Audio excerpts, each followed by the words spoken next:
and welcome to another edition of the Between Two Wheels podcast. Thank you for joining us today.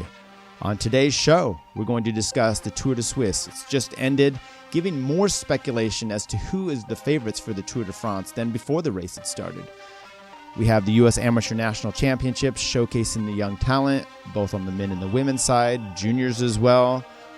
U.S. Pro Championships coming up in the next week. We'll discuss that as well. NCAA racing news, things that make you go, some viewer and listener mailbag, winners and losers. Stick around for the show.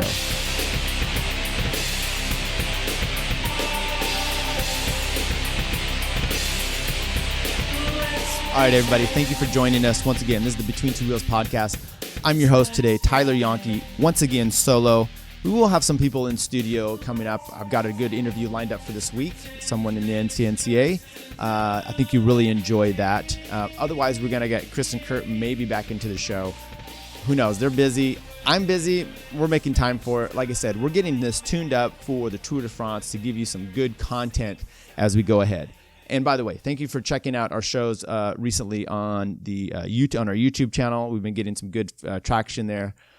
We'll get into some of the issues that I've posted up there and some of the controversies and things that have happened in the coming weeks. Also, what I'm going to be doing, look for that, because the Tour de France, as we know, starts July 6th. That's a week from this coming weekend. Today, we are recording this on the 25th of June. Coming up, like I said, is the Tour de France. So we're going to do a Tour de France preview show, and I think I got some interesting stuff in line for you there. Once again, it's not going to be over the top. Look, some of these companies have been doing Velo News, for example. They do their Velo News magazine. They put out a whole big issue. Froome's out. Dumoulin's out. Gaviria's out. We got a bunch of people that are just falling by the wayside, and those changed some things. So we thought we'd wait until the last minute until some of these, one, we procrastinate, and two, wait until some of the rosters have been fully vetted and just posted online. So we'll come out with that this next week and give you an idea of kind of the stages that we have to look for: the climbing stages, the TT stages, the TTT stages, the sprinter stages, and kind of who to watch for in those. So keep an eye on that. Let's start with some corrections and clarifications. There's always corrections and clarifications from the previous show. I did not note any for this time, but please, one of the things you can do is you can easily submit some things. I have some good reader, viewer mailbag here to go over today of some people with some critical, which I appreciate, because that's kind of, look, we're going to have things we say that are correct. I spew a lot of things out, try to do them from memory. If you want to do corrections on that, please do, by all means. It's always good to kind of get that taken care of. One I'll just mention right off the top was Kellen Winslow. I think Jason Smith had commented. I don't think it's our Jason Smith, but someone else. He gave a long description of the Kellen Winslow portion. You can check back that a few episodes ago, where I'd mentioned that he and his father were wide receivers. Yes, I knew right away they were both tight ends. I did not correct that. Thank you for the correction. Going into the description of what a tight end is was maybe a little laborious and unnecessary, but I appreciate it, and thank you for your input. All right, let's start with the Tour de Suisse. What did we learn? Well, first of all, the final day, the last 2 days, Bernal looked really good in the mountains.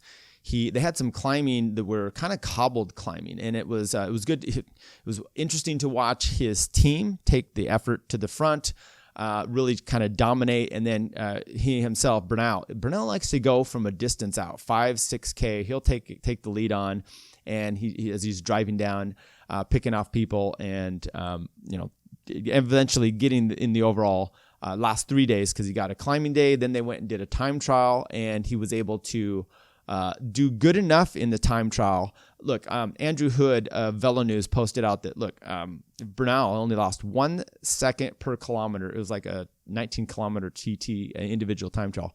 1 second per kilometer to the world champion, Rohan Dennis, which was, that kind of ability, he's probably going to be the boss for the near future or the Tour de France. My reaction to that was, Rohan Dennis himself lost a 1 second per kilometer to the overall winner. So that was 2 seconds per kilometer for Bernal on 19 kilometers to the winner of the stage. Now, of course, Rohan Dennis is the world time trial champion, so it's interesting to pit him there. But Rohan Dennis then climbed much better, so I don't know if you have some of those things that kind of differentiate. But Bernal was okay. We'll get into kind of the competition at the Suisse and what that means for Bernal as well. Back to the time trial. He comes around the corner, he being Bernal, he's in his full kit. He's looking to do good. The only thing that can take him down is the lack of bubble wrap that we've mentioned before, where he can maybe take a wreck. He takes a left-hand corner, the rear wheel slides, front wheel kind of slides, and he catches it right before he goes into the ditch and pulls it out quite nicely. Was he a mountain biker beforehand? Has he done downhill skiing? Has he done cyclocross? We don't know the full extent to what his other skills lead into this. Maybe he's a cross-country runner. I don't know. I don't know what that had to do with anything, but it's always interesting to see what your other skills can do. It looked like to me it was just kind of one of those, yikes, I got lucky perhaps, because I didn't know that he took any extra skill to keep it up. I mean, all these guys have skill. I mean, you look at the descending they do in the groups they do on some of these mountain descents, and it's impressive. So he obviously has skill. Being on a time trial bike, maybe a little more sketchy. I'm not going to say he's the most amazing, skilled bike handler because he kept it upright. But needless to say, you need these kind of things, some of these lucky little charms to happen for you during these races to keep you throughout. Thomas goes down and now he's got to be training at home. That's kind of sucks because he hasn't had a lot of training days or racing days this year. Froome allegedly had a crash. We'll talk a little bit more about that. Give you an update. Anyway, Bernal stays up. He does good enough time trial. He stays in the lead by 14 seconds, something around like that. They have the last day, which is the Queen Day for the Tour de Suisse. A lot of climbing. Hugh Carthy of EF Education First gets out in a break, and I think he ends up soloing from around 90K out, holding the lead. You have the chase group being over several mountain passes. Bernal and Rohan Dennis, they were not able to close it in, but Bernal couldn't get rid of Dennis, so Bernal ends up being the overall. Well, he didn't need to get rid of Dennis. Dennis couldn't get rid of Bernal. And in the end, Bernal gets the overall win. Rohan Dennis looks pretty good. Rohan Dennis says, hey, look, I don't know what happened. I had great climbing legs. True. You were able to hang with Bernal. That was pretty impressive, only losing there by 14 seconds. Once again, there were 2 time trials in this race, which helped him immensely. So that was one thing to come out of. Hugh Carthy had done the Giro, had looked, 12th, 10th, somewhere in that range. I think it was 12th in the Giro. Had some impressive days of holding on to Nibali. Came out a little tired, he said. He had one day in the Tour de Suisse early on that he said he just felt horrible. But he definitely recovered, had a long solo break, and very impressive for him. He'll probably be able to take a well-earned vacation at this point. So stage 9 for him, 90 kilometers or so was impressive. Peter Sagan ends up getting at least one stage win, and he looked pretty good. So he says he's fit and ready for the Tour. Now let's talk about Bernal. Bernal obviously was looking good. People were saying, whoa, very impressive. He's obviously won this race. He is the guy for the Tour de France. Okay. But what was the field like at the Tour de Suisse? I don't mean to demean, but, look, the big rivalries, one wasn't there, which was Thomas, to see how he would go. 2, there wasn't really much that you would look at. Everyone looked to be really mostly at the Dauphiné this year, which wasn't a hefty race as far as, the climbs were a little bit more mellow. A lot of bad weather, but everyone was there that would be probably, the ones you'd want to compare him to. So only beating Rohan Dennis. What's Rohan Dennis done in the Tour? Oh, okay. He's won I think he won the Tour of California.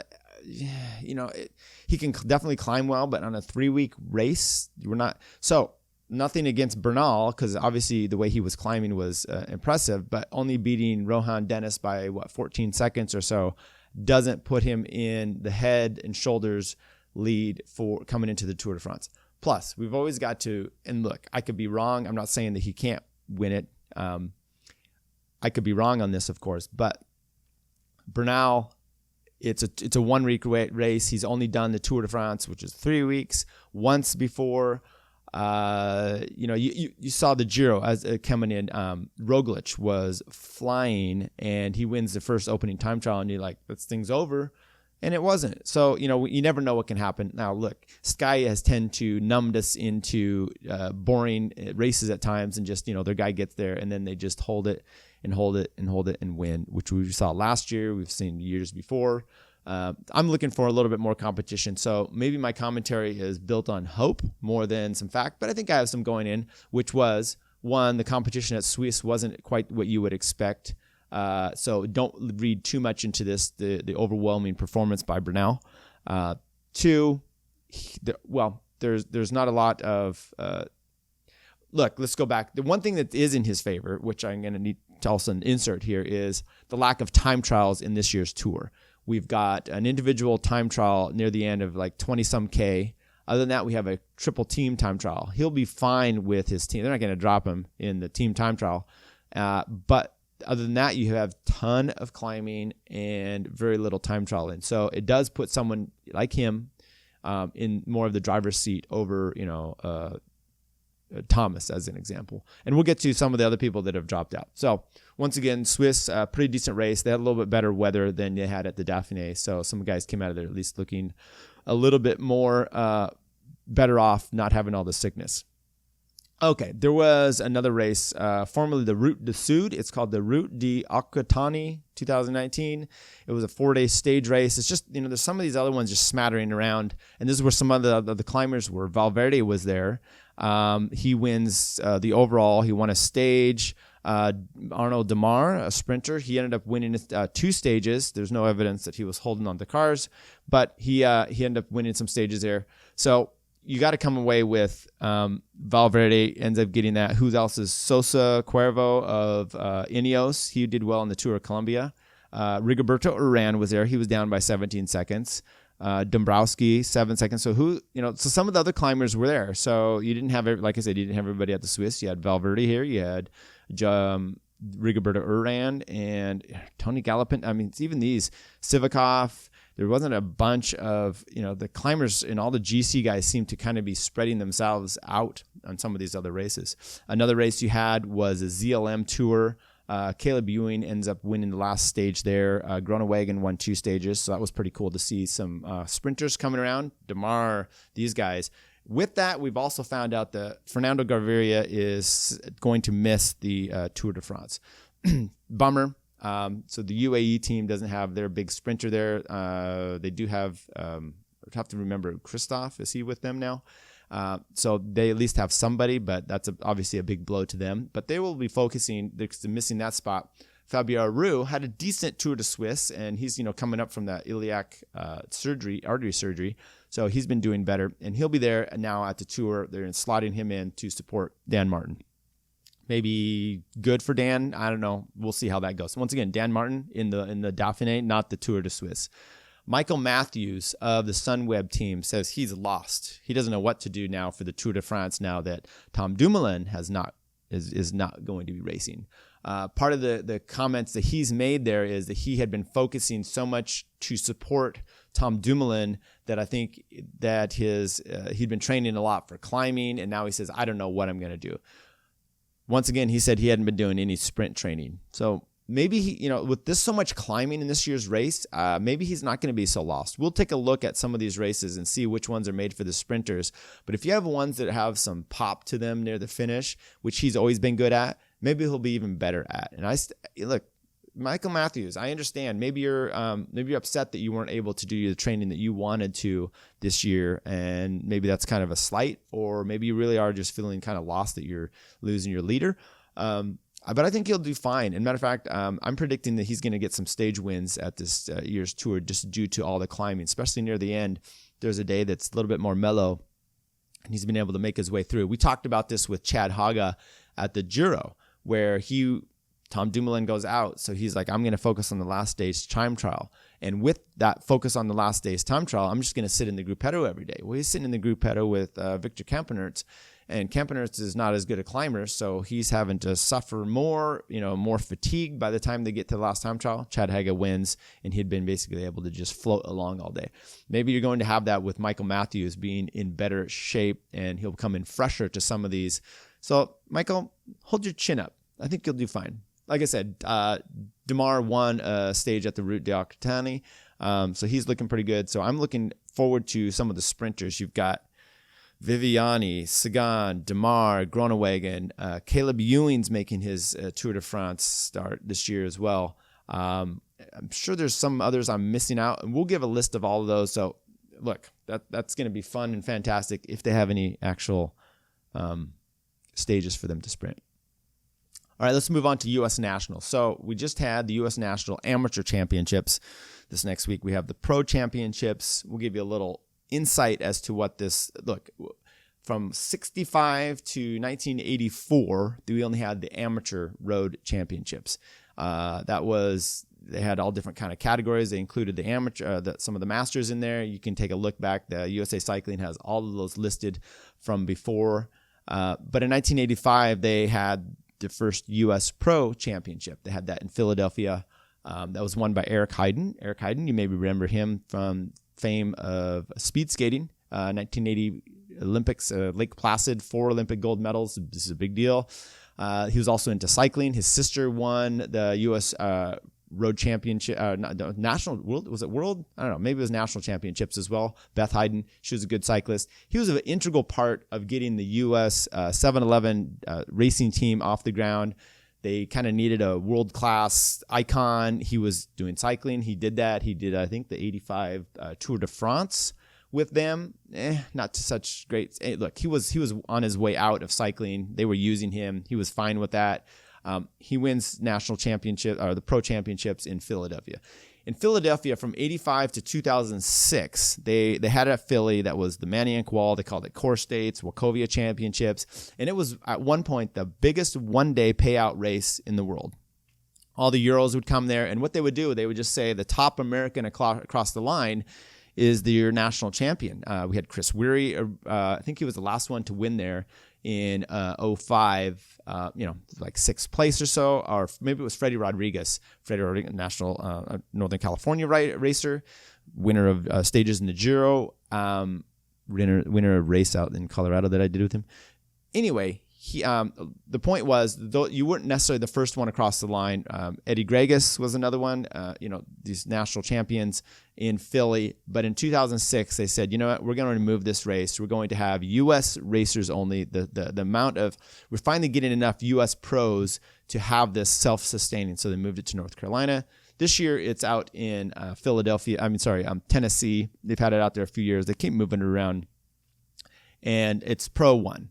So we should be, look, I want to mention real quick, if you are interested in a really good book about the kind of the early part of cycling that I've just talked about here, and Eric Heiden in his involvement, I would check out the book. It's called Team 7-Eleven, How an Unsung Band of American Cyclists Took on the World and Won.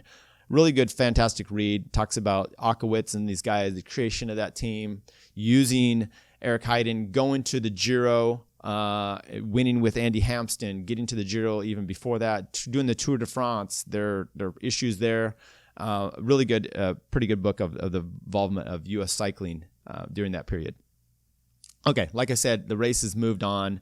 It's now, they had the amateurs this last week. They have the pro up in Philly, not in Philly, but in Tennessee. And let's just go through some of the amateurs, what we had here for the road race. So the U23 men was won by Lance Hadet, the Velo. Velo did really well. Michael Hernandez won the Crit. He did the Tour of California this year with the U.S. amateur team, U.S. national team. It was pretty awesome to watch him. Some of the other teams that really dominated, I'll have to get here to see. First International Bank Cycling, Ben Schmoot won the Category 1 road race, and his team came across the line 1, 2, and 3. Interesting, in 4th place was Corey Lockwood. He's now riding with Legion of Los Angeles. So you may remember, he had been with Semperporo. He won Redlands this year. It's kind of their big rider. But then they had that controversy out there in Cascade where allegedly he was breaking people on the climb and taking them down intentionally. Some guys broke their bikes. They broke their bones. There's an investigation. Semperporo was not supportive of him. He was kicked out of the race. They were the team management was kind of saying, hey, yeah, he totally effed up. Then I guess he quit. I don't know if is that the kind of thing where you're going to fire someone. He's like, I quit anyway. So maybe that was the case. I think that's under review, and it makes you wonder if any of his results will be nullified. Now, he didn't win any. Well, he did. I think he won the time trial. So he won the individual time trial out there at amateurs. And with that, I think Corey Lockwood, 1st place. Brock Mason. Brock Mason is hoping that 9 seconds back. He's hoping that Corey Lockwood's going to be suspended for his actions out at Cascade, I'm sure, so he can be first place in that one. But we had Stephen Bissett out there. There's some other, let's see if Stephen Vogel in 12th place for the Tim Trial. He was a Northern California guy. Pretty cool to see that. Let's see if we have any of the other. I've lost it here. Okay, so we have coming up the pro championships now, and what's interesting to look at is to see kind of. I saw that Mike's Bikes, local Northern California team, pretty good team, has been selected to go out there, and so they're going to be racing the pro championships. And just if you look at the pro men, pro elite, U23 women. The qualifications and eligibility must be a United States citizen, okay, racing 19 ages or over, must be a member of a UCI registered trade team on an invited domestic elite team, or meet the qualifications criteria below. The criterion below is, we won't go into that. But anyway, Mike's Bikes gets selected out there. So I saw Andrew Shimizu, been on their show several times. He's going to be racing out there for Mike's Bikes. Pretty cool for him. So we'll have to watch that a little bit more closely. And they had a race predictor here. And with the race predictor, it was interesting to see that Larry Warbass was predicted to be dead last in the road race. Now, that's just based on, must be on U.S. points or something else. But I would expect Larry Warbass to be doing it. Look, so who do you expect there? You have some of the typicals, Alex Howes. He might have some with the EF Education First helping him out. Keel Reinen is a very good, he's been really close the last several years. He's got Peter Stetna to help him out, and a bunch of other guys. I'm not going to go through the whole list. There's 90 some riders shown here. Sam Moxley of Mike's Bikes will be making his race out there. Like I said, Andrew Shimizu, Christopher Craig of Mike's Bikes. Let's see if we can get other Northern California. Team California, Chad Hall. Sure, Sam Bassetti is probably out there as well. Tim McBurney, Chris Reichert, Cooper Shanks, Andrew Shimizu, and those are the ones I just saw right off the. So it's pretty cool to see a smattering of different teams out here. Rally has obviously a big bunch. You're gonna get KHS, Elevate, yeah. So a bunch of the domestic teams will be showing up, and it's always interesting to see them being pitted against the pro teams that show some of those riders. Like I said, Larry Warbass, AG2R, he's the only one on his team, obviously, out there. So it's really difficult. We do that with the Masters when you start moving in different districts. Like we had the state championships, and I have no team support, not because I don't have team support, but because they're not qualified to do that race. So there's a lot of ones and twos. And it makes it for a much more interesting race. And, if a little break gets up the road and you're not represented and you're not able to bridge across, your day is over, because you're probably, the bigger domestic teams, they're going to try to get their guy in that break, and they have to be represented. So be interesting to see how that falls out. That's coming up this weekend for everybody that's interested.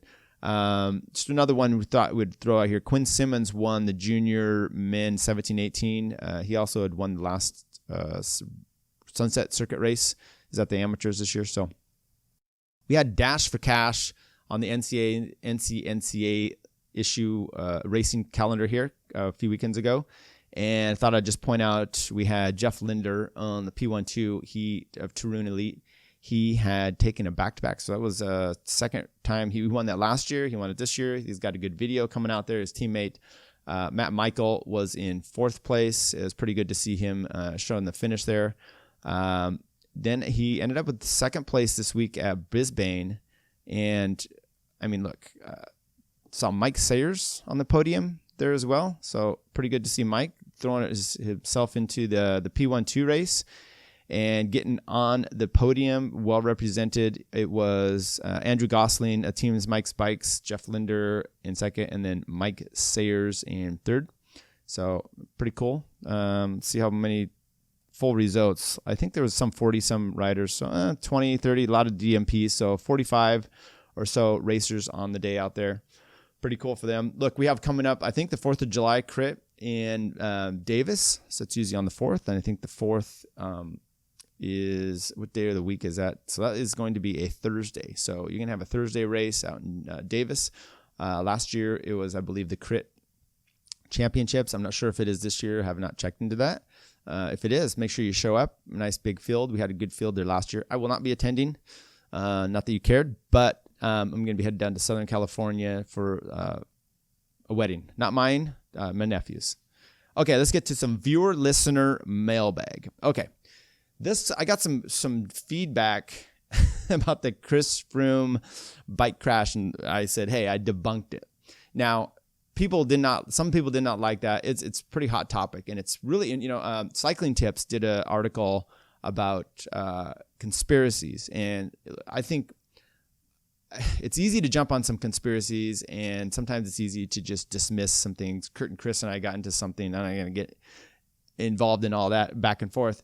But I think some of it has to just do with confirmation bias. So you can go on the web, you can see something. Maybe you don't like Chris Froome because you think he's a dope cheater, so you're predispositioned for that. So I think you are more likely to jump onto, he's faking it for whatever reasons. But let's try to be reasonable about some of this. I'm not saying that he's not a doping, but or cheat. I mean, he's not testing that way, but we've seen before that people haven't been testing positive. So, and they've come out later as Kobo. I mean, he tested clean at the 2011 Vuelta. So yeah, there's some suspicions, and I'm all for that. Nothing wrong with that. I just think that when you bring those things, this brings some truth to it. So here's one person, Leroy Golden. He posted on that. He says, does Froome look like he's in ICU? No monitors on him, no neck brace with a fractured neck vertebrae, crashes into a wall at 40 kilometers an hour, no upper body scratches, 2 strips of tape on what is supposed to be a fractured elbow, no IV after he is supposed to have internal injuries, lost 2 to 4 liters of blood and surgery, and you think Guyman is playing it for clicks? Give me a break. Well, okay. We can all have some things wrong. One, I'll just go through some of this. No neck brace on his fractured neck on the vertebrae. The report is that Chris Froome said he came out, a few days later, like, oh, I have some neck issues. There's some pain there, and they checked it out, and there were some fractures. There's a broken neck, and then there's a broken neck. Okay, and remember a few years ago, there's 2 incidents I remember. I remember Chris Horner breaking his leg in the Giro and still finishing for a few days, or at least that stage. You had Contador once again doing the similar thing, still riding on it. You can have these kind of fractures that are not, I'm not saying he's a broken neck and a quadriplegic.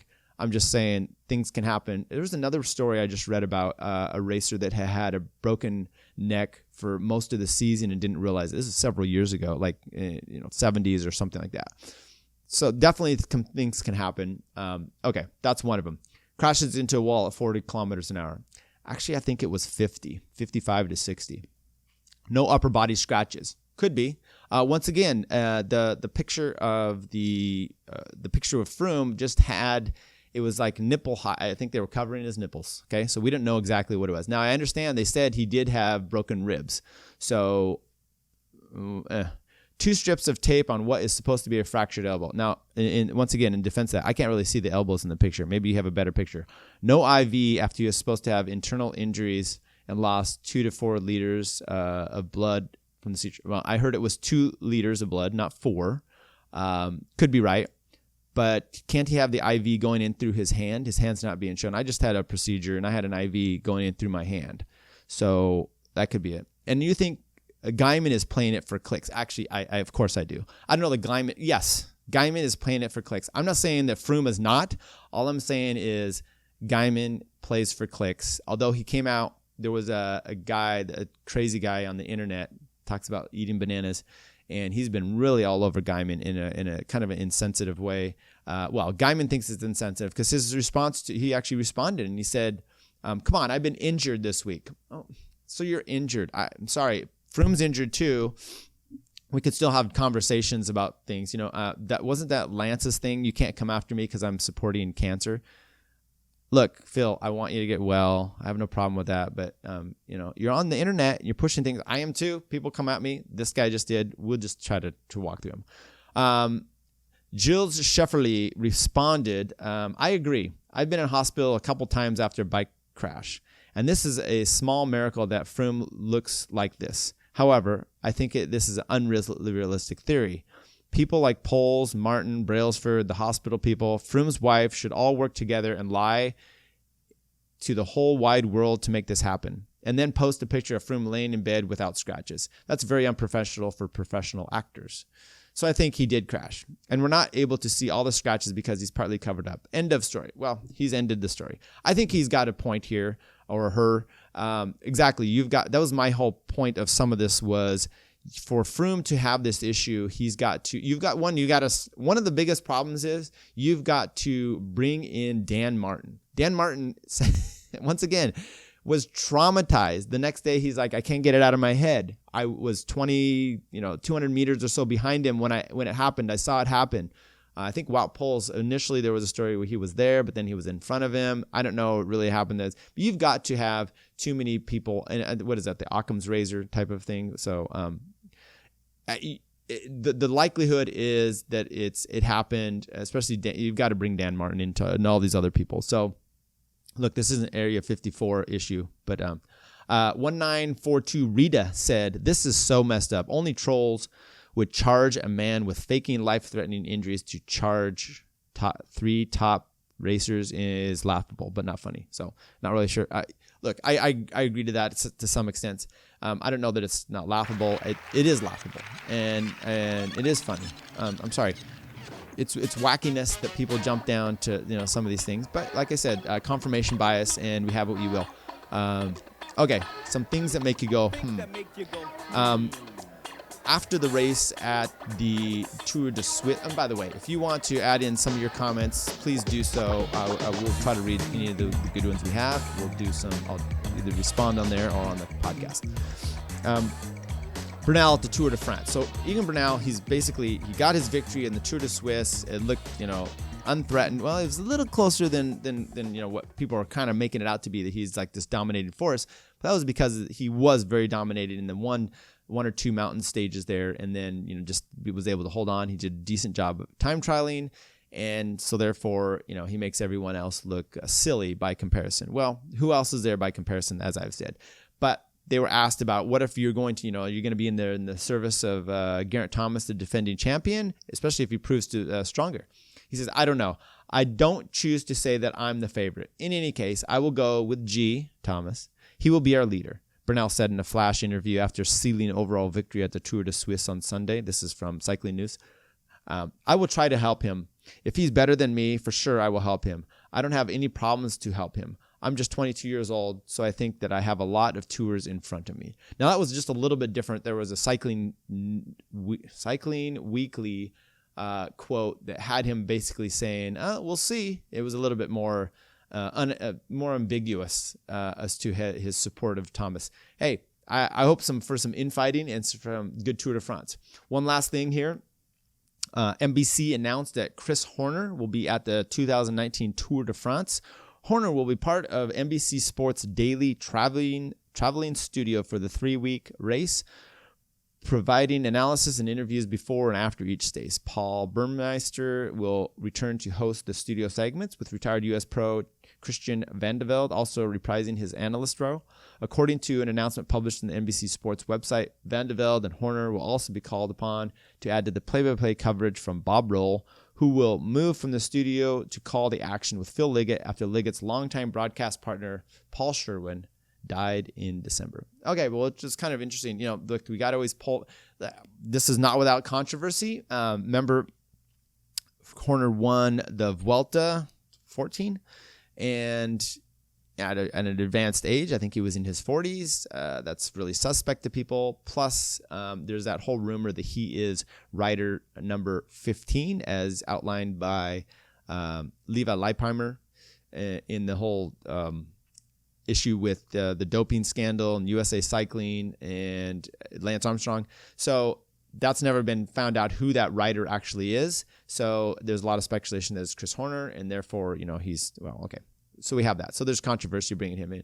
Yeah, look, I don't know why we have to keep bringing in people from that era. I will say this, though. If you're looking for quality analysis, you're not going to do much better than Chris Horner. The guy knows his racing. If you ever heard any of the interviews with him, he's a little different. He will come out and just say some things as it is, and he's really astute as to what. So if you actually are interested in some really good analysis and you want that for the tour, then here you go. I actually think this is an upgrade for NBC. I've been back listening, going over some of the golden years of the Tour de France, just kind of prepping for, you got your 5, 10, 15, 20, 25, kind of your anniversary type of years. And it is disturbing to hear, there's just an issue. Paul Sherwin, they're talking, it was a 2005 tour, and Richard Virenque wins a stage when he's with, Quick Step-ish, whatever that team is. He had been with the Festina affair from years prior. And what was that, 98, 97, somewhere around that age area.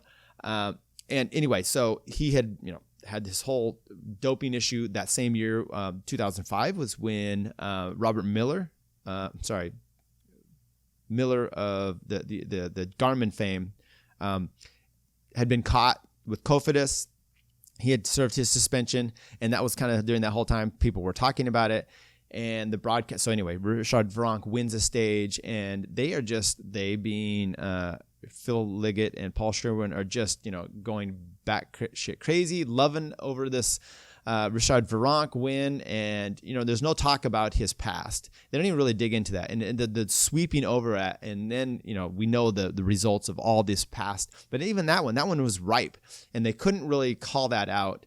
And it was it's kind of annoying. So I don't know. It may be awkward for Horner in this too, if someone is bringing things, but they just kind of gloss over these things. So I haven't been a big fan of Phil Liggett and Paul Sherwin, God rest his soul, the last few years. So I've been using the Australian feed anyway, but maybe I'll be checking out Horner. I know that's a controversial statement. There's people that say if there's anyone that has to do with doping, Adam Meyerson has said this, if there's any connection with doping, they should be shunned ASAP from the sport, blah, blah, blah. Now, what about degrees of separation? I mean, is he going to shun Phil Guyman, who is glommed on to Tom Danielson? Danielson's okay, others aren't. It's this weird thing, and I don't believe in that. I think you give someone a chance to ask for forgiveness, to come clean. Horner hasn't done that. Maybe he's not rider 15. All right. Thank you for joining us today. This has been episode 132 of the Between Two Wheels podcast. Check out our show on the iTunes, Stitcher, Podbeam, our YouTube channel. It's B2W Podcast on YouTube, Between Two Wheels on Facebook, Instagram, all those other things. Send us send us a comment if you want on any of the things we said today, ridiculous, corrections, any disagreements, or thumbs up, whatever you want. Share the show out there. We appreciate you coming to our channel to check us out, and we'll stay tuned for another episode coming up this week and next week. Thank you.